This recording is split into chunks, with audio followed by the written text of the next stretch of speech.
No, it wasn't scheduled for an additional person to speak, but he asked me personally if he could come up here and say a few words, and I'd like to invite him to do so.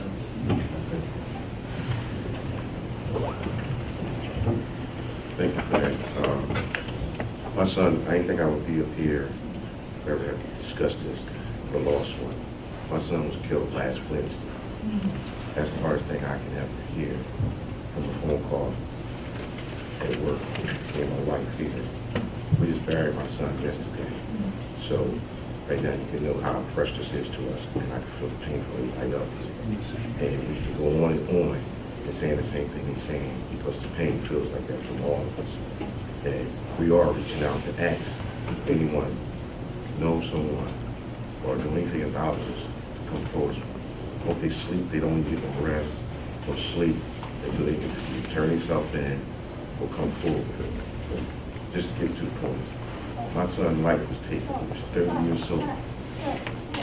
Over a mistake or thought, or he looks like the person that fit that description. He didn't have anything to do with it. And they killed him. Okay, he was murdered. I get a phone call at work saying I have to come down here to the police headquarters. Me and my wife sitting here, the whole time she just felt it. She said something happened to my son. I said, I don't want to talk about that. Even though I know I felt it too. Because you know when you lose something to your kid, you feel that. It's part of you. And I said to myself, now, you know, and we hear that, we walk in here, and you got to hear someone say, your son's been deceased. That shocked the whole world. You know, I've been sick ever since then. And the whole family's tortured by this. He can't sleep. He got 3 kids going through the same thing as like family people. Looking for his family, seeing his dad in their life. You know, hearing the little things they say that he used to do, and just hearing it just tortures, you know, for us. How can these people just walk around, you've been saying, freely? They hear, don't hear this, or don't have no care, but just do it for no reason. And as well as, it's the list can go on and on. I don't want to be like I said, I just came on board real fast, but y'all know this, we are hurt. And you know, we want to be part of finding these people, but they need to be also no one else get hurt. And we can get some rest and peace with that too. Because you know, like this picture of my son.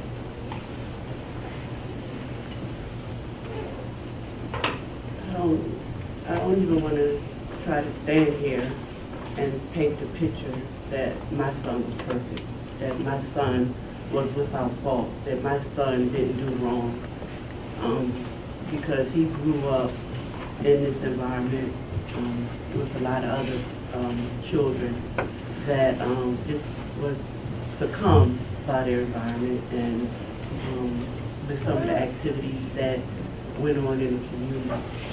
But at this stage in his life, like the young lady said, he was getting it. It took him a while. He was turning that corner where the light bulb went off and he had that aha moment where, you know, it's time to straighten up and do what's right. And that's what hurt the most because, like every parent, we poured everything we could into our children so that they would do what was right and that they knew right from wrong. And when he got to the age where he was accountable for his actions, he took responsibility for his actions, whatever it was. And he stood up and did what he had to do as a result of it. So I don't want to stand here and say that, you know, he was this perfect kid, because he really wasn't. But this incident that had happened recently really was not something that he deserved, or it wasn't the life that he was living at this time. And, you know, we hear stories and we get all types of accounts from everybody, including law enforcement. We don't have answers either. But when we laid him to rest yesterday, it was evidence that anyone who he came in contact with, he affected their lives in such a positive way. He was well liked in the community. He was a perfect gentleman to his parents. I couldn't have asked for a better son when it came to him. enduring his family, or showing love and support to his siblings and his nieces and nephews. But the hardest thing that we had to do was to tell a 2-year-old that she wasn't going to see her dad anymore. She couldn't comprehend that. Even at the funeral yesterday, she just told me, Daddy's sleeping. His 10 and 11, 9 and 10-year-old kind of get it, but they really don't understand it, because none of this makes sense. It just doesn't make sense as to, the nature, the viciousness of it. Just really is not adding up for us. So we're looking for answers. We're looking for solutions, like my husband said, so that we can lay down at night and be at peace. I have a strong faith in God that He will get us through this, and I know that things will get better as time goes on. But there still needs to be closure, not just watching them lower your child into the ground. That's closure for some, but it's not closure for us, because we just don't understand it. I just don't see how the events of that day took place. I was sitting waiting for my son to call me. We were going to family court, and the call that came to me was at 10 o'clock from someone else's family member. I didn't get notified from the authorities. I didn't see it on the news. I sat there waiting for my son to call me, and someone said, come down to the police station on 13. Your son is deceased. That was the call that I got at 10 o'clock. And the events of this took place, from what I understand, at 7 o'clock in the morning. I just felt like I was robbed as a mother of the opportunity to be there with my son while they worked on him. I'm a registered nurse, and I've worked in every aspect of nursing. And if I can take care of others, I could have definitely took care or comforted my son. I might not have been able to save him, but I just felt like I wasn't afforded that whatever amount of time to be there with my son, and I knew he would have wanted that. Anytime he was, as a grown man, he wasn't feeling well, the first call that would come out would be to his mom.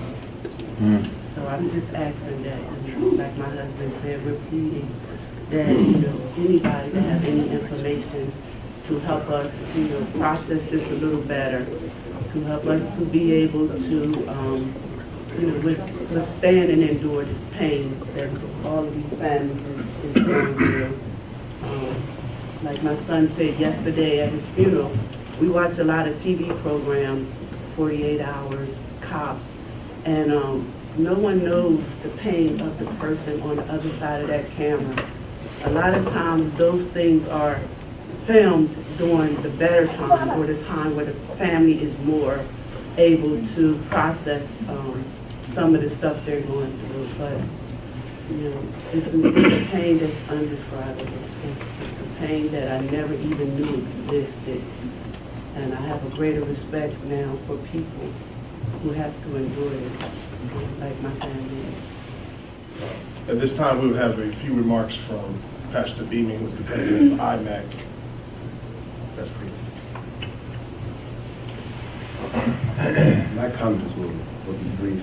I do want to, first of all, again commend Director Joseph Bryan, Colonel Settings, and Major Vaughn for having such an out-of-the-box kind of press conference, and for the press enduring and having the kind of sensitivity to allow the family to come up and show such raw human emotion.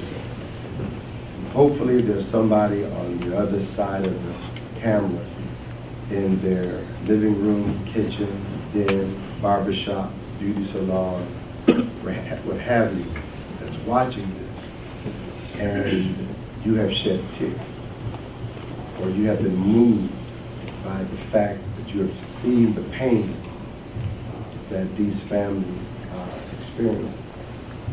I know it personally, or I've experienced it as well in my own family. But in my case, they have caught the individuals and they are in court right now. And so we need for you to help these people behind us. I'm standing here and I can feel it. And the people in this room can feel it. We cannot let these individuals down. Reverend Bullock said, if you've seen something, say something. The Green family, this grieving mother and children behind me, Tandra and her family, and the others who just buried their child. If you don't say anything, and you've seen something, you are just as guilty and accountable. Say something.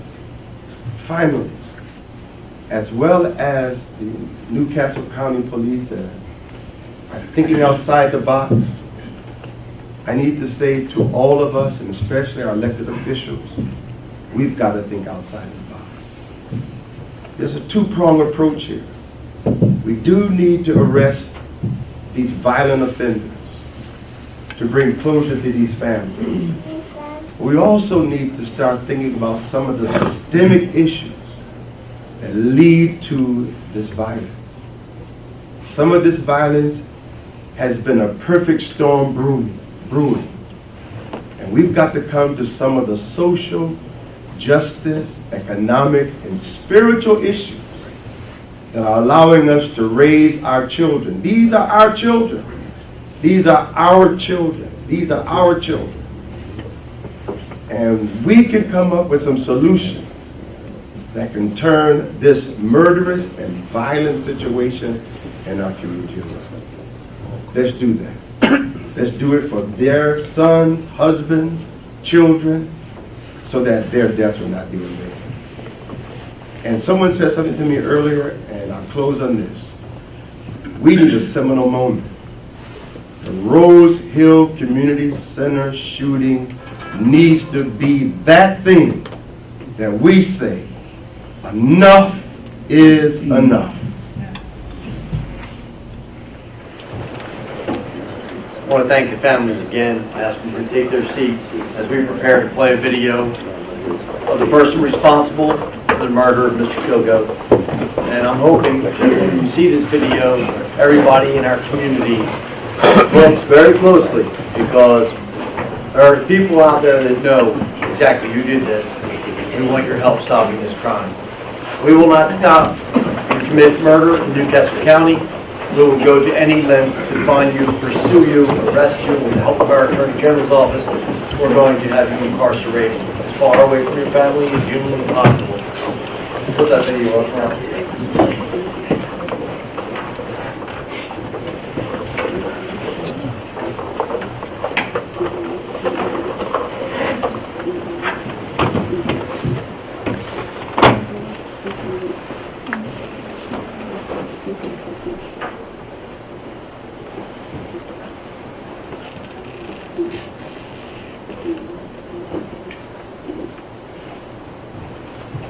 Again, it may not look like much, but people in the community that live there know that person, know exactly who he is, and they know exactly what he did now.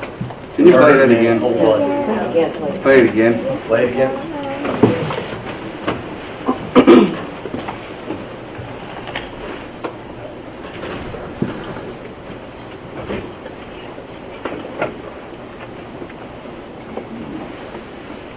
Colonel, is this before or after? Before he went in? We believe he's walking away from the center in this video. I'm going to call Director Joseph Bryan in front to close out this press conference. I thank the family. I thank everyone from our law enforcement community, and I thank the media for being here, for doing something very different so that these people can see what the end result is in these shootings. Director?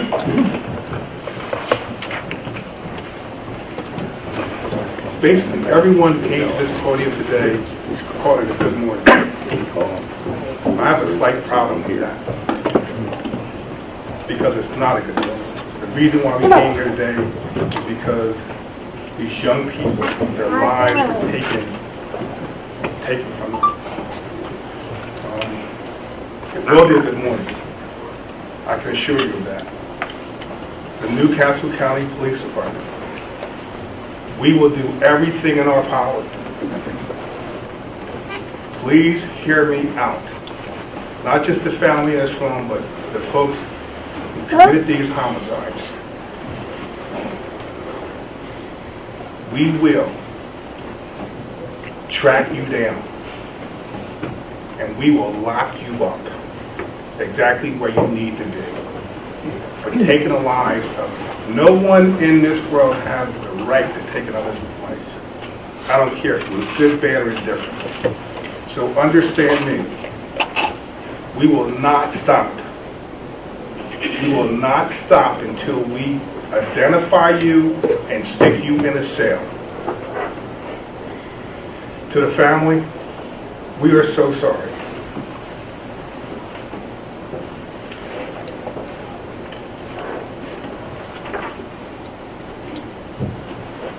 But you can rest assured, we won't sleep. Like the good councilman said, he will call us every morning and every night. And we'll take that call. And sooner or later, we will have an answer that he needs to hear. So family, please believe us. That we will, us, meaning the Newcastle County Police Department with the help of everyone else in this front and beyond, we will do everything in our power. Trust me. I will close with that. Thank you.